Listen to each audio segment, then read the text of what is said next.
Hi, everyone here in North America and around the world.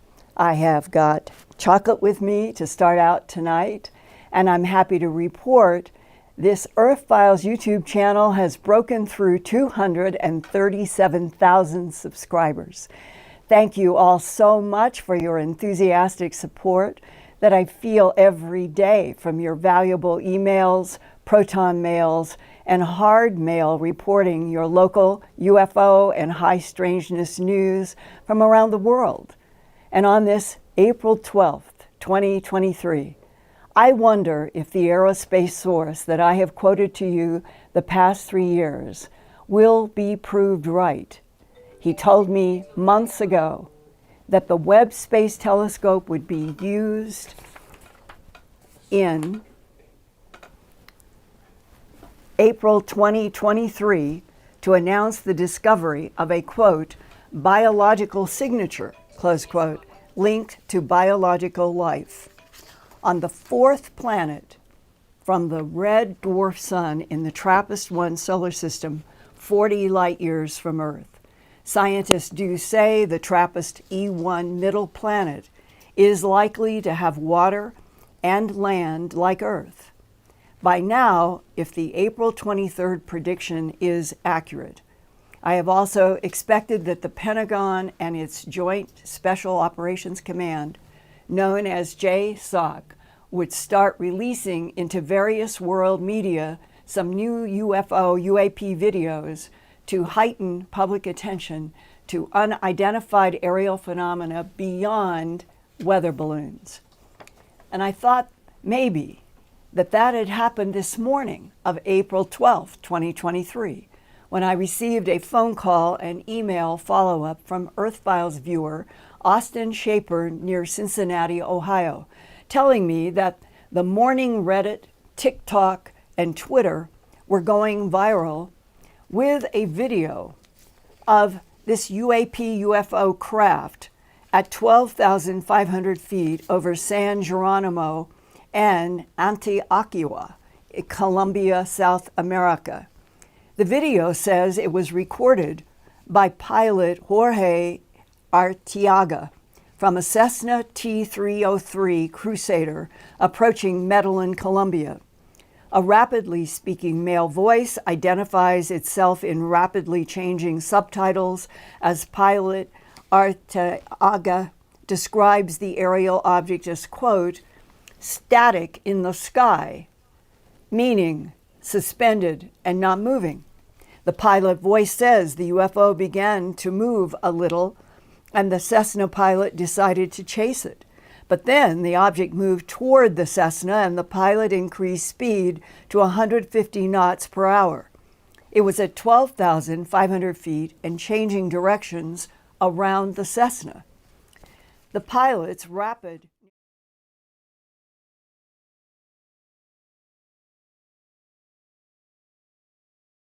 2022. So why is it being released now in April 2023?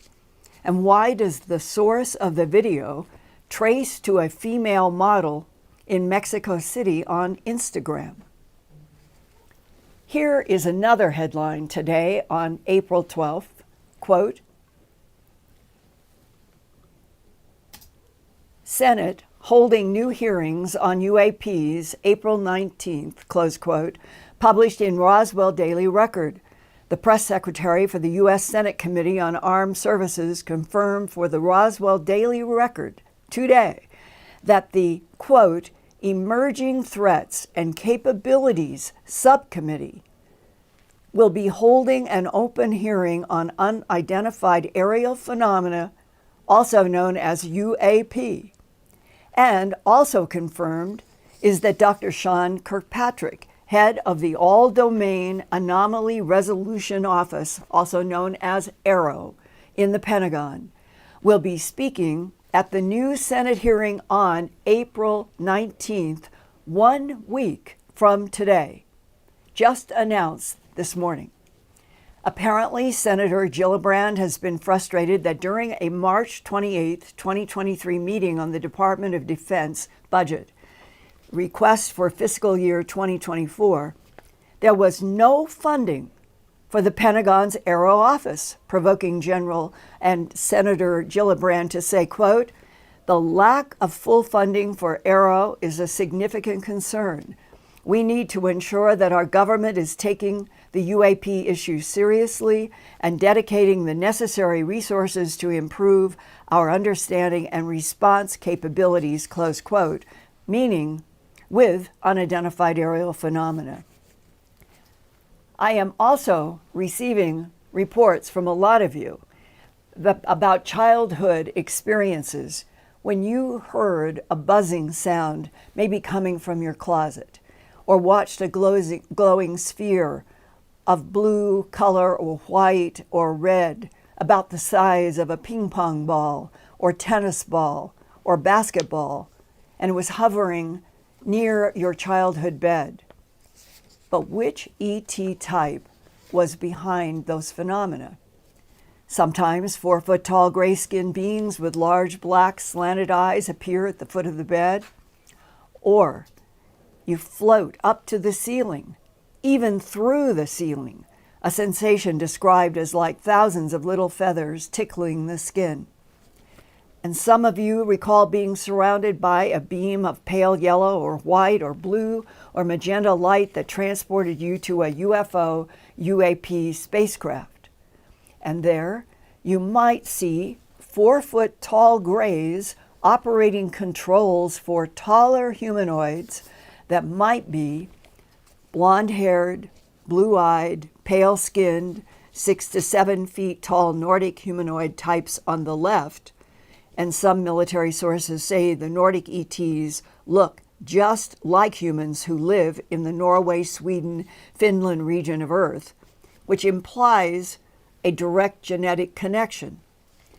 And then on the also humanoid looking but different from the Nordics are very tall beings that have hair and skin as white as chalk, and abductees and others in military refer to them as tall whites. Their eyes are very pale blue to a whitish blue, and they grow 7 to 8 to 10 to 12 feet tall. Aerospace engineers and military personnel who have worked side by side with the tall whites describe them as, quote, "very spiritual, even kind, but are very strict about rules," close quote.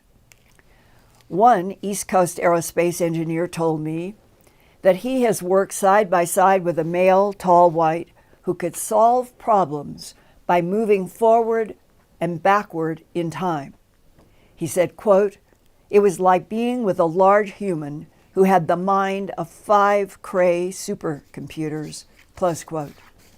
That aerospace engineer also said that the tall whites, shown here in an illustration of 2 with dark eye shades coming down a UFO ramp, and their longtime collaboration with blonde-haired, blue-eyed extraterrestrials referred to as Nordics, that Earth humans might have been annihilated a long time ago by reptilian, insect, and other alien life forms that want Earth for themselves.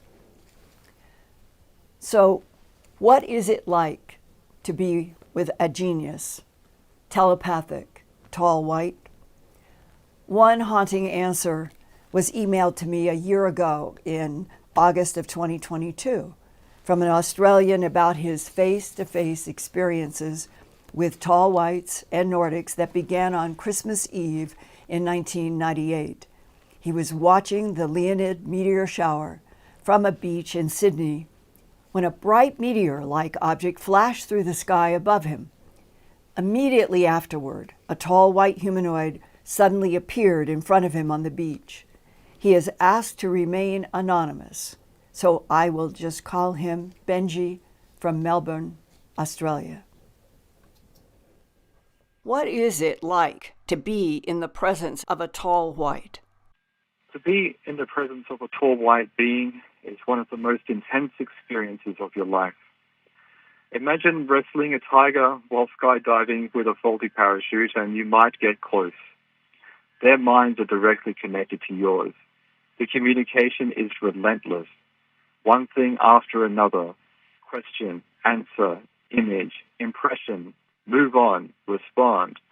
They get exasperated at how long it takes humans to process a single question and arrive at an answer. They want data, not stories. They also respond to our emotional content while in communication. So part of the process is learning how to control how you feel. The human mind is full of all sorts of thinking and feeling. It's impossible to communicate with a being that is largely telepathic. They don't like how we feel. Anything from depression, fear, all the way up to just feeling sexual is alien to the tall whites. Telepathic communication is a process of being able to send and receive. Most can only hope to receive because sending a thought package is something none of us are trained to do. I think this is something I've had a talent for, so that is why they've persisted with interactions with me. Being in the presence of a tall white, there is this invisible force that hits you. It makes you feel weak physically, and in my case, long communication with the tall whites literally makes my brain hurt. The problem is our human fear of what we do not understand. I cannot deny that I've had to overcome the deepest of fears, extreme primal reactions in their presence. This is why we humans are paralyzed in encounters.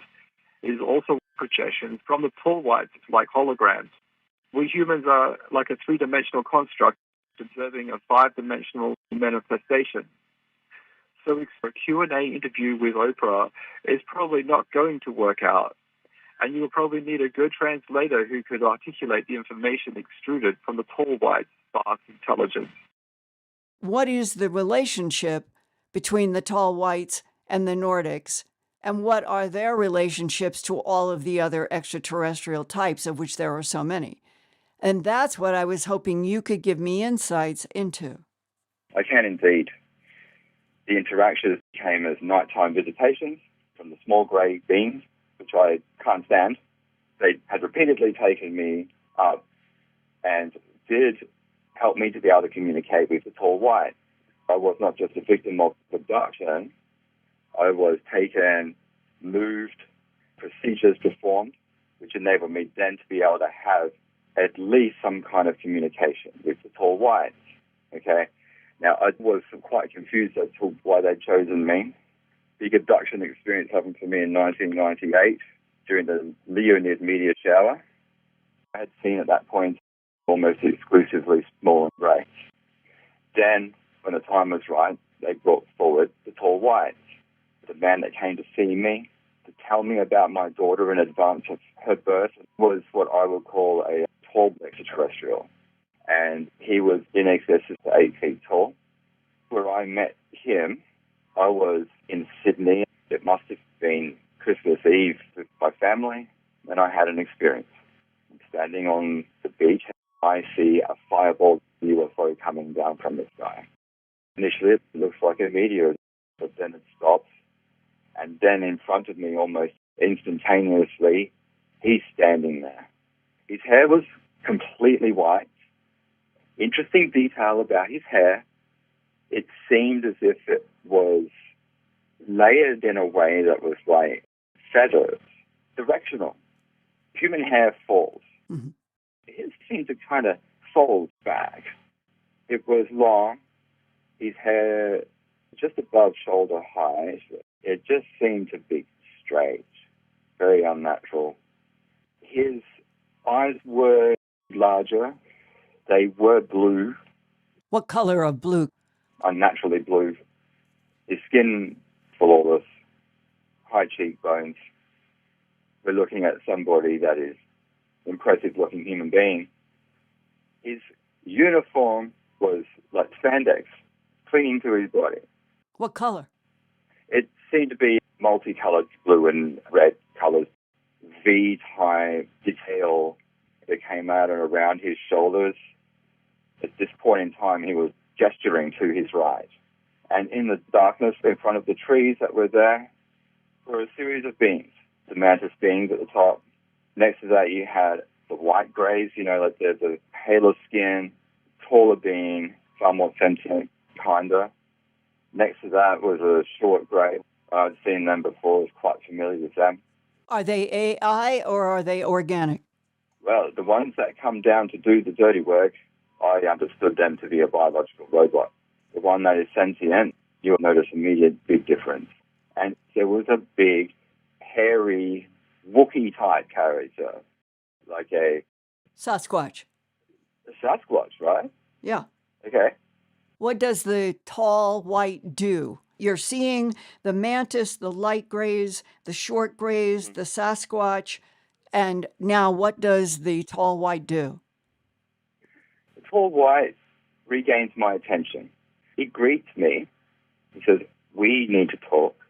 He puts his hand lightly on my shoulder and asks me to walk with him.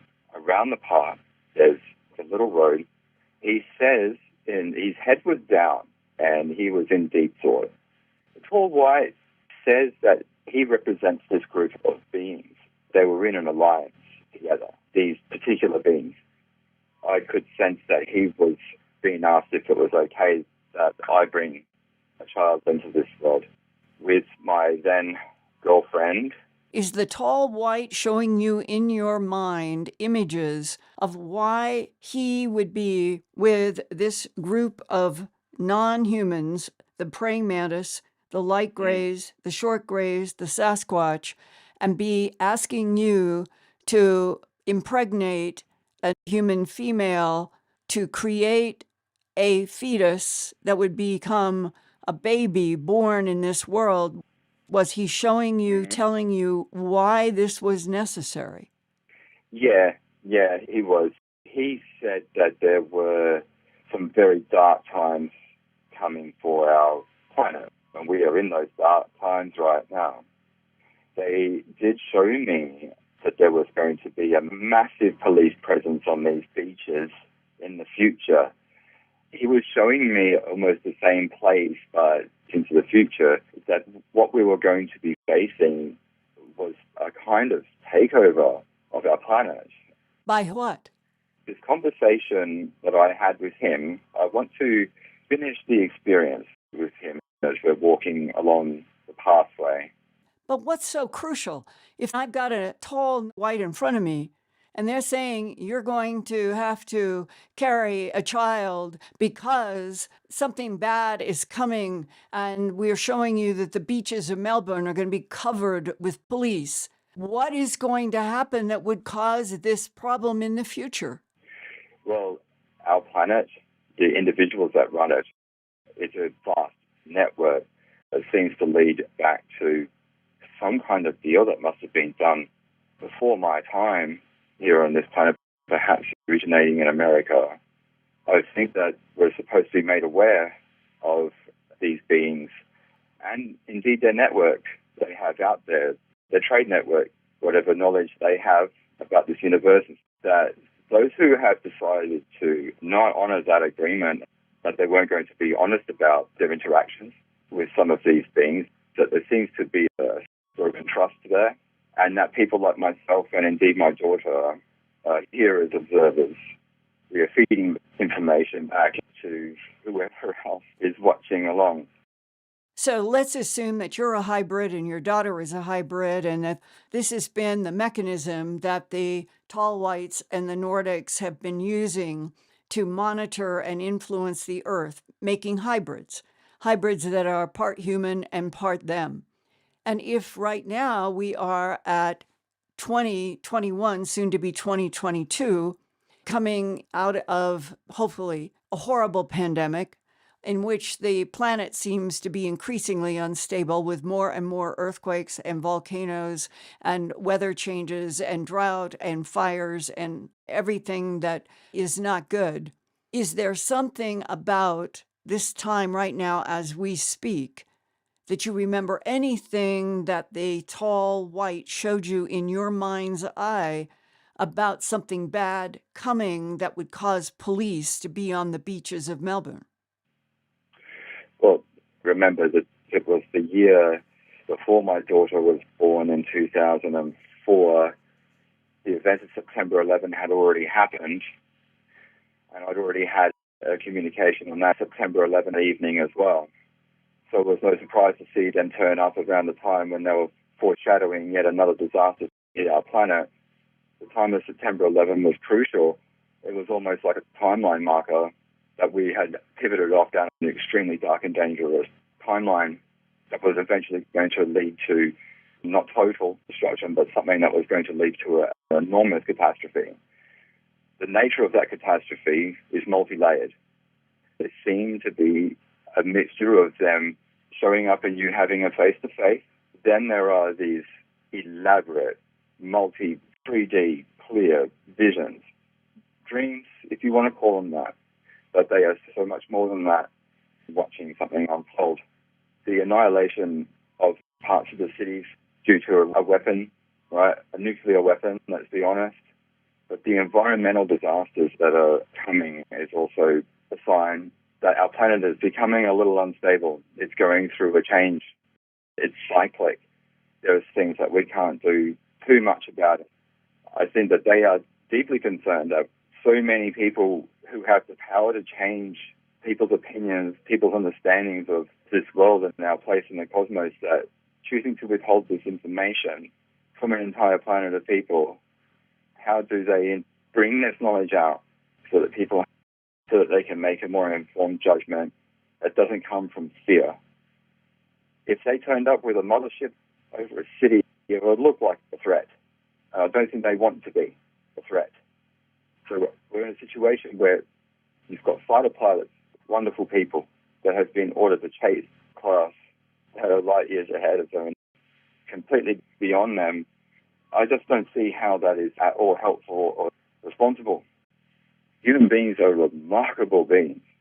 What the culture comes from a militaristic and tribal background historically. We don't trust each other. That's right. There is a huge pink elephant in the room, and that is the documents that I have read and others in which it says extraterrestrial biological entities manipulated DNA in already evolving primates to create Homo sapiens sapien. And that means that whichever ones, whether they are tall Nordics, tall whites, tall reptilians, praying mantises, tall grays, whatever one it is that was the original progenitor that created Homo sapiens sapien from experimenting with standing up primates going back to Homo erectus, they have been studying us throughout all of this 2 million years of creating different standing up primate models. And they know more about Homo sapiens sapien than we do. And they know exactly what is going on in our minds because they can read every thought of any human that they focus on. So if the Nordics and the tall whites are true allies, that they have vested interests in the evolution and survival of Homo sapiens sapien because they made us, because they have used this planet as a laboratory, what are they threatened by that they are now saying to humans, you must do X in order to preserve yourselves from a horrible future coming? What is hanging over the tall Nordics and the tall whites' heads? The one thing that I will say, I believe the tall whites are completely worried about is the amount of nuclear weapons we have on this planet. What is Benji in Melbourne, Australia, is not the first or the last of the people that I have interviewed who have had interactions directly with tall whites in which people have told me that they have been presented either in a very vivid dream or in, as you hear what Benji was talking about, others have said, Linda, it is like they do a holographic projection, and it could be in the air, and it might come into your mind, it might come into this place, like in front of your forehead, but they project.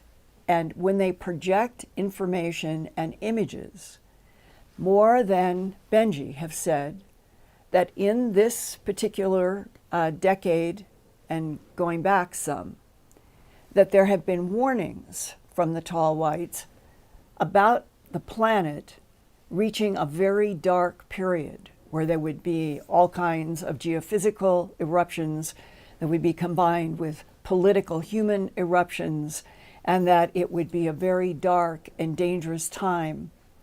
And in my question to him, Benji, in tonight, that it seems as if there is a challenge to understand this. If the tall whites can move forward and backward in time, and they can solve problems by manipulating time, and they know through their manipulations of time that all of Earth would come into a 2020 to 2030 decade, for example, and that it would be a very, very bad time environmentally, politically, health-wise, everything.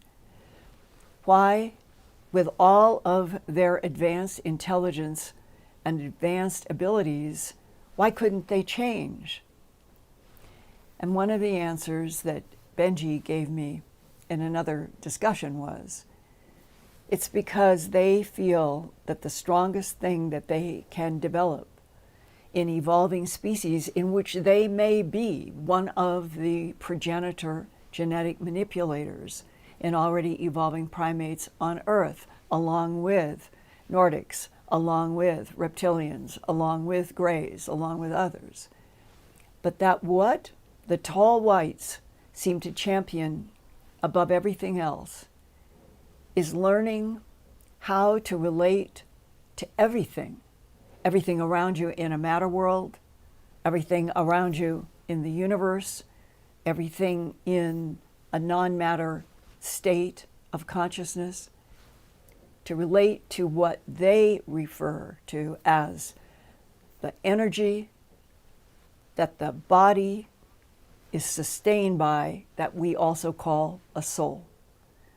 And I find it, in a strange way, almost comforting that here are these genius, tall, hugely capable beings, and that when it comes to problems, and when it comes to the issue of being able to see into the future or to the past, that what they stress is that there may be a reason at the big universe consciousness level of why any particular part of the cosmos must go through these cycles of bad to good to in between, that everything is cycles of time, cycles of energy, cycles of frequency, and that where we are now is at some kind of a intersection, and that what may be coming next in the next decade or so, it could be alleviated if all human minds and all human souls on Earth could begin to move in the same positive direction. This is one of the issues that Benji has heard from the tall whites. There is so much more to humans if they only understood that if their energies went together, if we were not emotionally and physically trying to be in conflict, whatever it is that sets that in motion. This next decade, it might be a demonstration in collaboration where tall whites and Nordics are helping, and maybe helping in indirect ways, but where humans are going to have to learn how to have our energies come together on the same issues that affect all of us, from child to adult, male to female, everywhere. And that we can only see a future that would be great on this earth if all of the living life that is on this planet, and that the tall whites have told abductees, you do not understand how precious and how unique your planet Earth is in terms of the diversity of life. We all need to understand that more. But I hope that in sharing these conversation pieces with you that I've had with Benji in Australia over the last 2 or 3 years. I hope that it helped give you some insight, and that the idea of a being that could be up to 12 feet at the top of their head, and we might be 5 or 6 feet tall, they have exuded an emotional resonance, whether it was with Benji, whether it was with others that I have talked about and hope in a future that I can share more, that the tall whites see us Homo sapiens sapien, as something that is extraordinary. And they are amazed by us, where we might turn around and be afraid of them. But the opposite. We need to learn how to resonate with frequencies with something like a tall white, that we might be able to learn from and apply to everything on our planet, and that we would then evolve without war, without conflict. This would be heaven on Earth, on a planet that so many different intelligences seem to want to be here. And here we are. But what have we got going? We've got wars, we've got climate change, maybe because of things that we have emitted in the air. Oh, to have a universe where those that were brighter and knew more could help those that were babies trying to learn. So I guess I have a kind of childish hope that the tall whites, with their collaborating Nordics, could be introduced to the planet, not as here to do everything for us, but here to help us and help us learn how we can live better together as wonderful humanity on this remarkable planet Earth. And that eventually, if we are told the truth, that there are or is another civilization in the TRAPPIST-1 solar system, and in Procyon A and B, and Sirius A and B, and 82G Eridani, and on and on. I just think that that feels like such an exciting place to put our attention, that we are just beginning to move the population toward realizing space is one of our destinies. But don't carry war out into space. Now, I want to stress right now that I get on an airplane next Friday, I think it's Friday, and I travel to San Diego to speak in a way about some of what I just shared, but I am tying it very specifically to information that I have gotten from some whistleblowers. And I will be speaking at the Portal to Ascension conference in San Diego with a lot of friends. I cannot wait to get together with Alan Steinfeld and some of our both peers and speakers, and a lot of you that I know will be there have let me know. And it is going from April 21st to the 23rd of 2023. And April 21st, Friday, Saturday, Sunday. You can buy tickets right now for that conference at this website that's on the screen.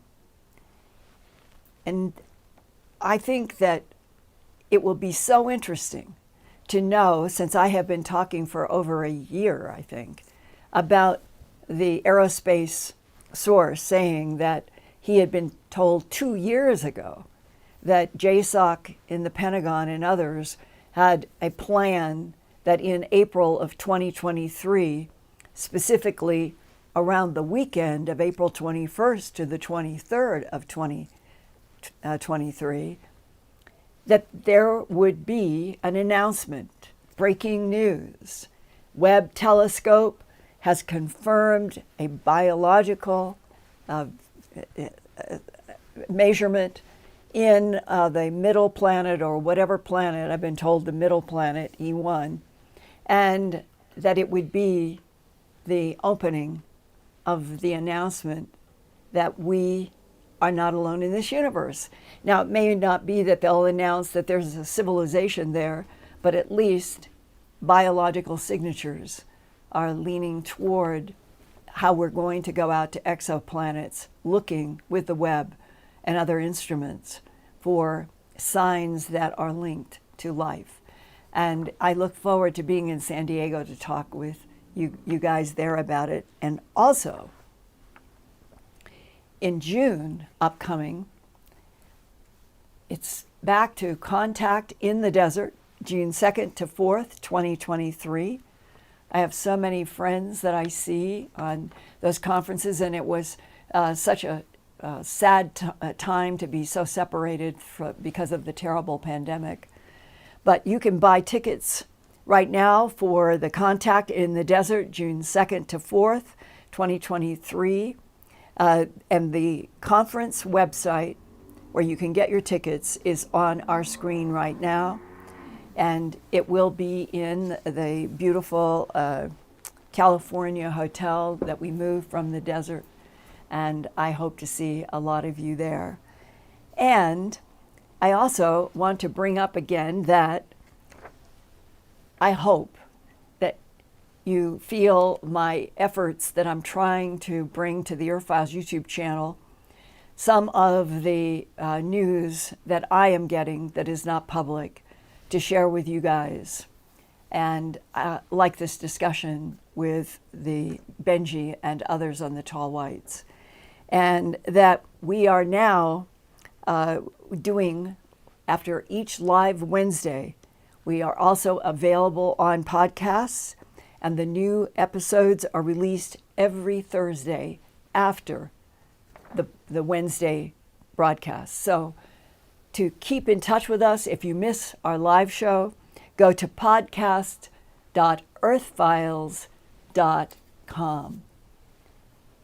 And I would now like to segue to my wonderful friend in England, Ian Holling, for whatever are the latest comments and insights. And thank you for letting us know that we had broken through 37,000 subscribers.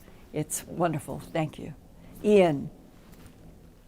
Linda, thank you for that fantastic presentation this evening. That's been well received by our audience from all around the world. We've got audience members tuning in and commenting in the chat from all over the United States, Canada, United Kingdom. Australia is well represented here tonight, and they're very happy to have a story from Australia themselves. New Zealand, Trinidad, Algeria, Sweden, Brazil, Nicaragua, and Philippines are here tonight. Thank you. Thank you, everyone, everywhere.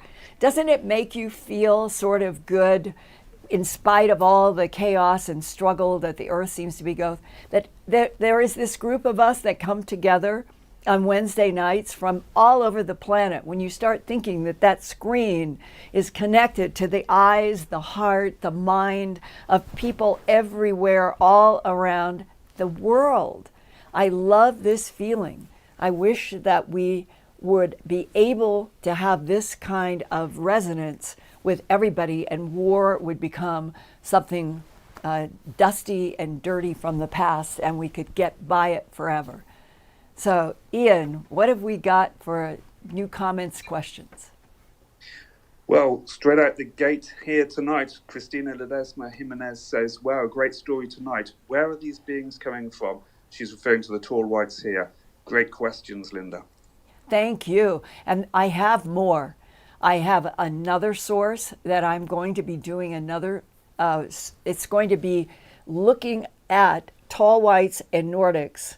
And it's fascinating because there are fellow human beings on this planet that those groups of intelligences, the Tall Whites in collaboration with the Nordics, and sometimes they're separate, have reached through time, through decades, that you find that people have had these interactions, like Benji, 1998, the first one on that beach at night with the Leonid meteor shower in Sydney, and he sees what looks like a meteor Like that is the way he said it to me. Bang, he sees it and bang, the person is there. It's technology we don't even understand.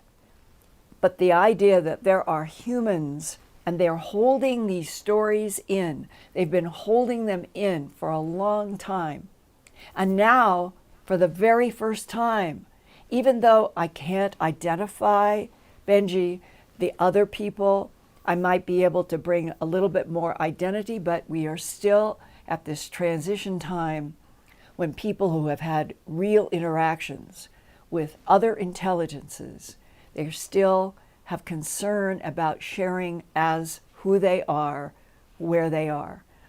When we get past that, it will be another step in the evolution of humanity, because we should all be able to tell each other about something so basic and profound, that we are interacting with other beings, other consciousnesses in this universe.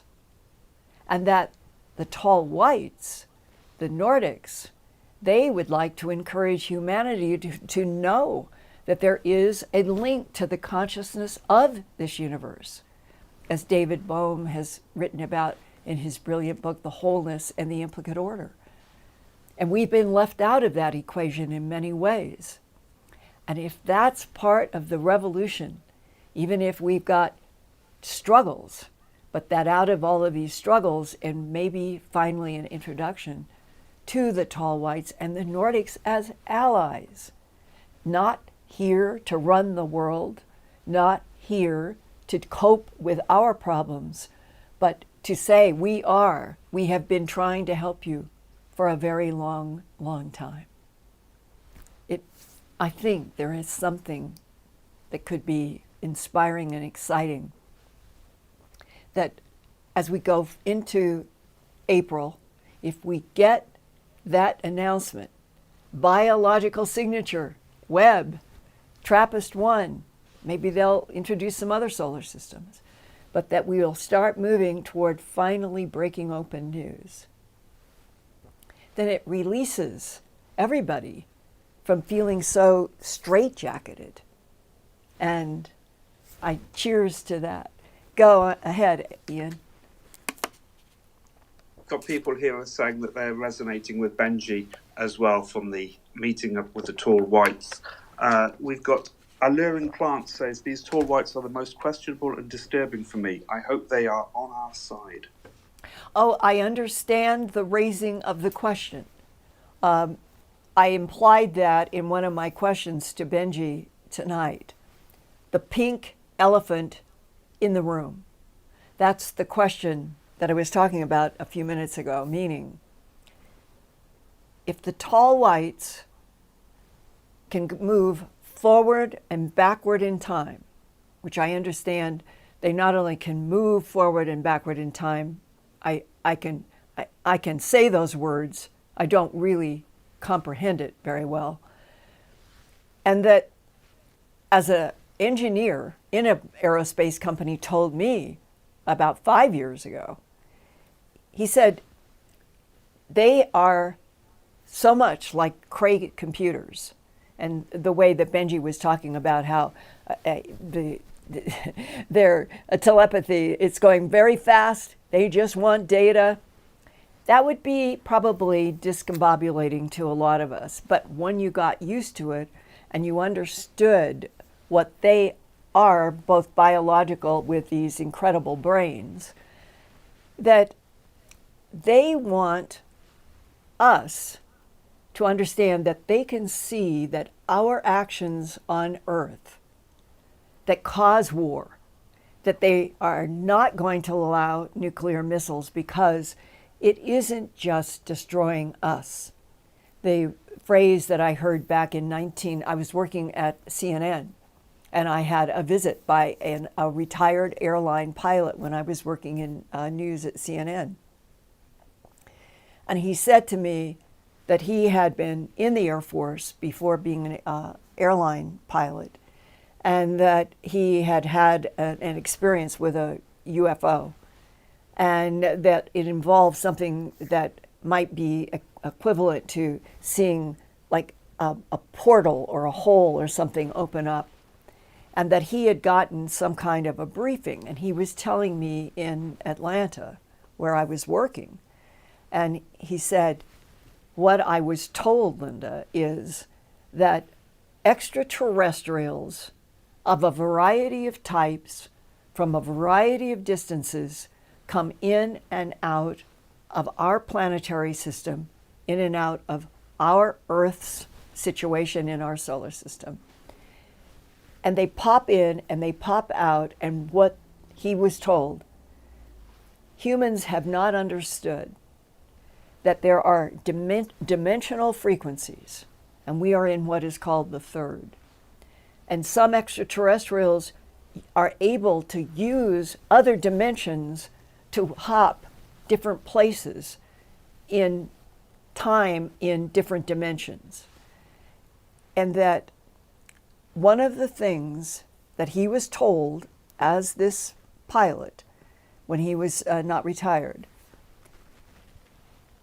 if we set off nuclear missiles or nuclear bombs, he said, what I was told in a briefing is that we don't understand that we are tearing into other dimensions and we are causing damage in other dimensions. And that this is one of the reasons why the tall whites would like to have every single nuclear device on the planet gone, so there could be no possibility of that.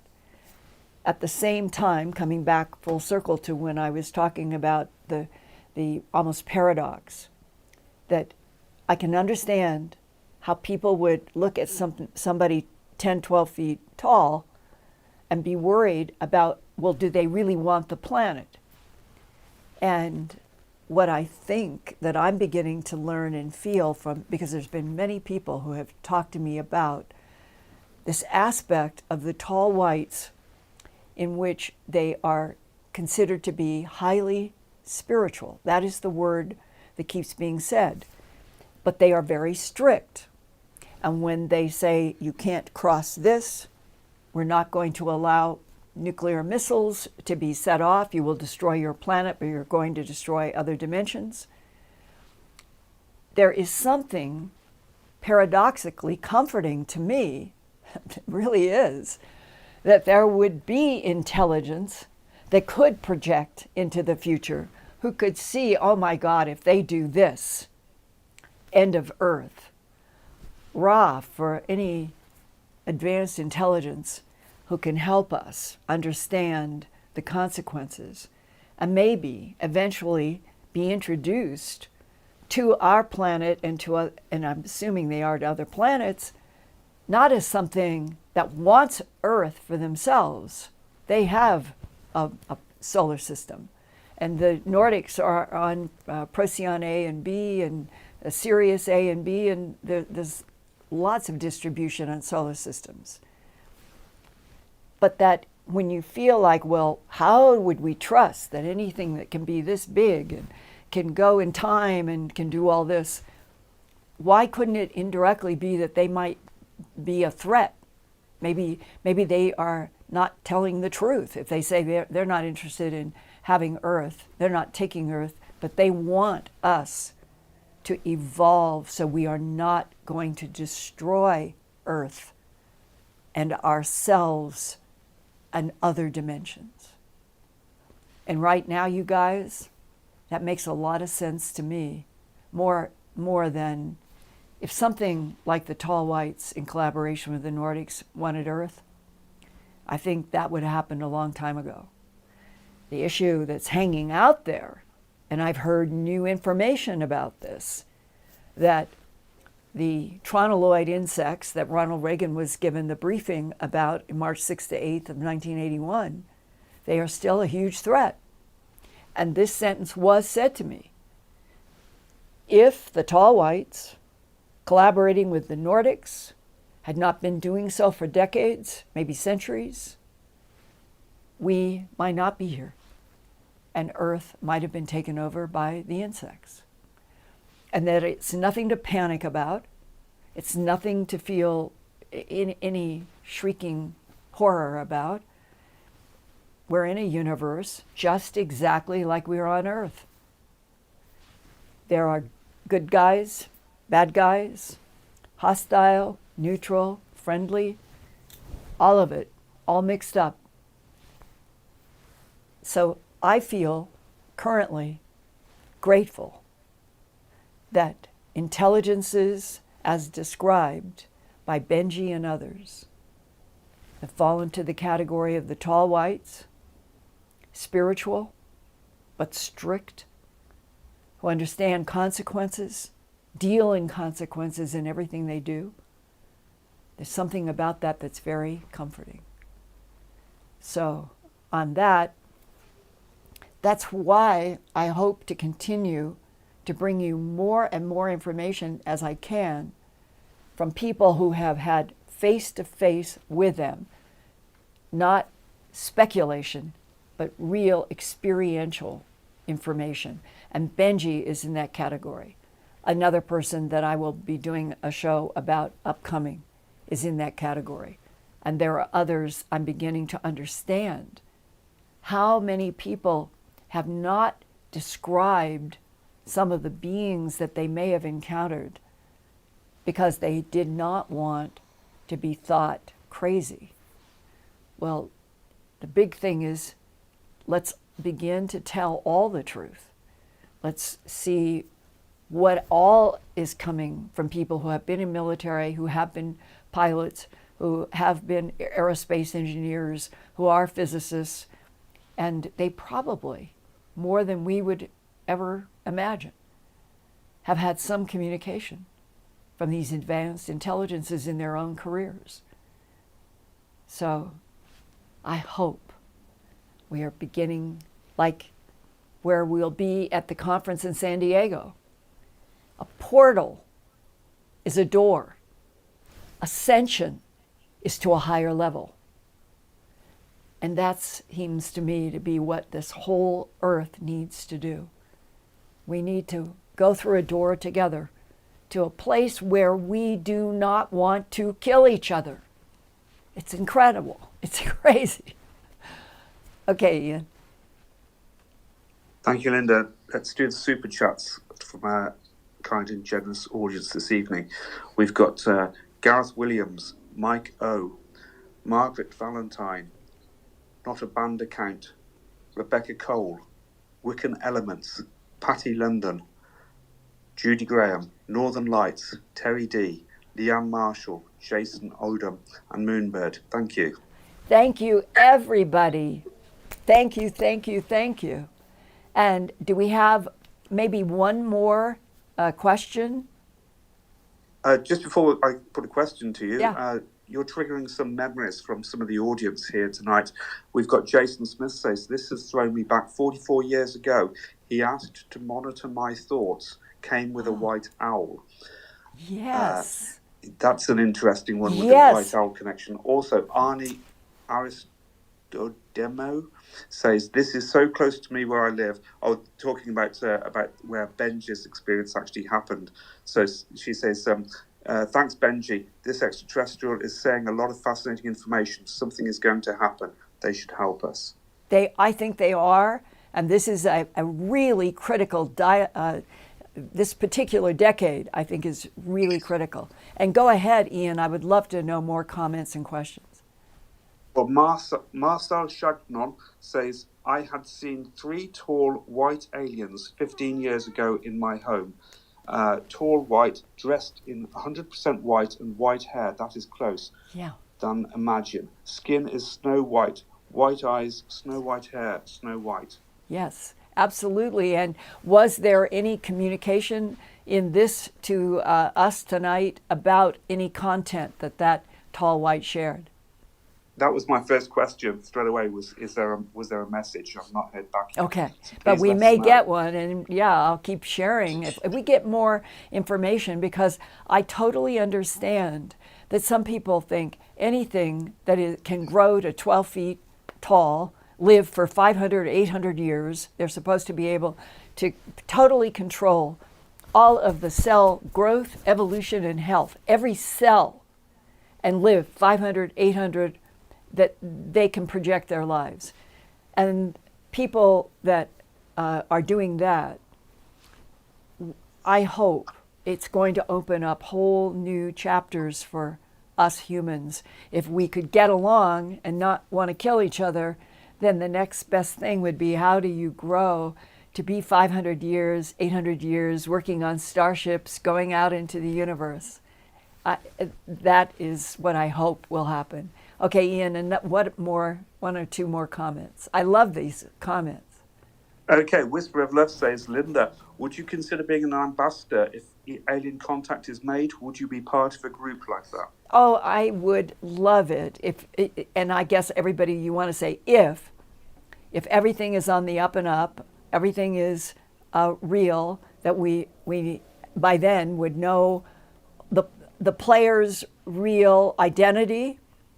Because in all of this, which I think some of you tonight, that was your implication, when it comes to extraterrestrial biological civilizations and all of the androids and all of the AI that they make, you then have the problem that we humans are not educated at all about any of it. And that if something comes to us with a treaty, comes to us with a proposal, comes to us with, here's an agreement for, we can provide you gold, but we need genetic material from your animals. And we can do it straightforwardly. It doesn't have to be the way the animal mutilations have been in the night, in beams and all of that. And I'm trying to make a point. Gold may be way less precious to some civilizations in some solar systems because they have a problem surviving. And that has been discussed as being part of the problem here between grays that are not healthy, and that they need a very specific protein or chemistry that they have found exists in Earth life, and that it has been largely gray motivated animal mutilations. And here we could move toward literal, real trade, real commerce, real exchange. And then we would begin to know ourselves how all of us would fit in a scheme where there are intelligences that can live for centuries, while our own planet has proteins and chemicals that other life forms have been coming here because it's been keeping them alive.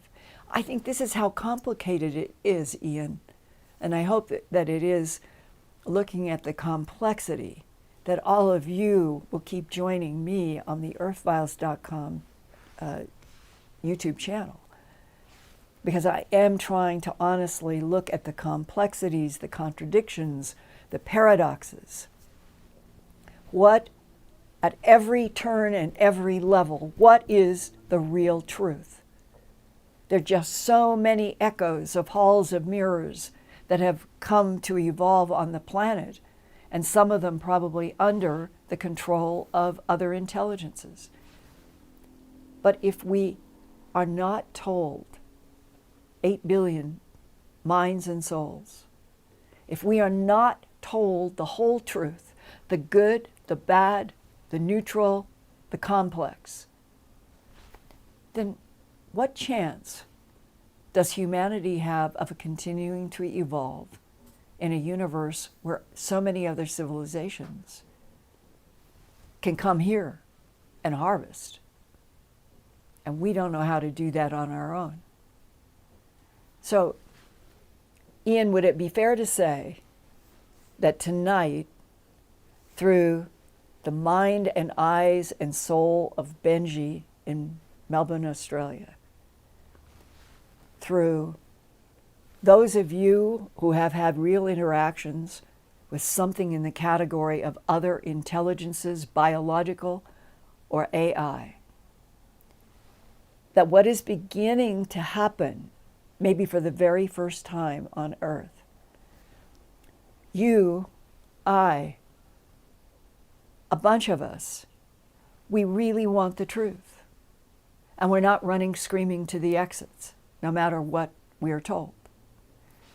And that may be the very most healthy thing that can happen on planet Earth. While we got Artemis going to the moon, and we have a base that's been on the moon for a long time. Another cover-up. But Artemis, they're trying to make that cover-up that so that we'll now all be on the same page with the moon. As we go through week by week, and if we finally had a demonstration maybe on April 23rd, that the government or governments of the world announced there was a biological signature on one of those middle planets of the TRAPPIST-1 solar system, wouldn't you feel like jumping up and down and sort of screaming in a cheering way with something that actually made you feel glad?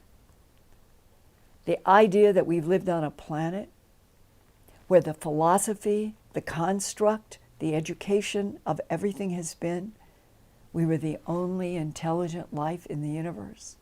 And now we are so close to finally perhaps being told the truth. We are not. There's myriads. And how exciting it could be. And it might put an end to war on Earth. Wow. I love you guys. I'll see you next week.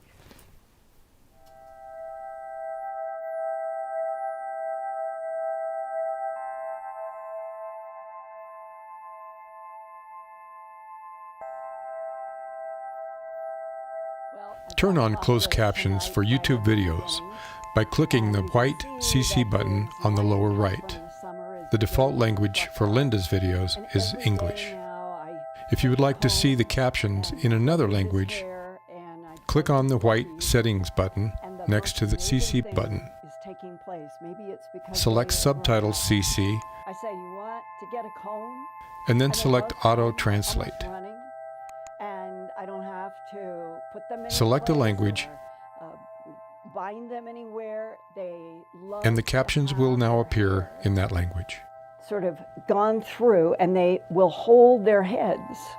I never had a cat do that before. And they'll pull against the comb, helping me get out snarls. And I think it's the best they've ever been.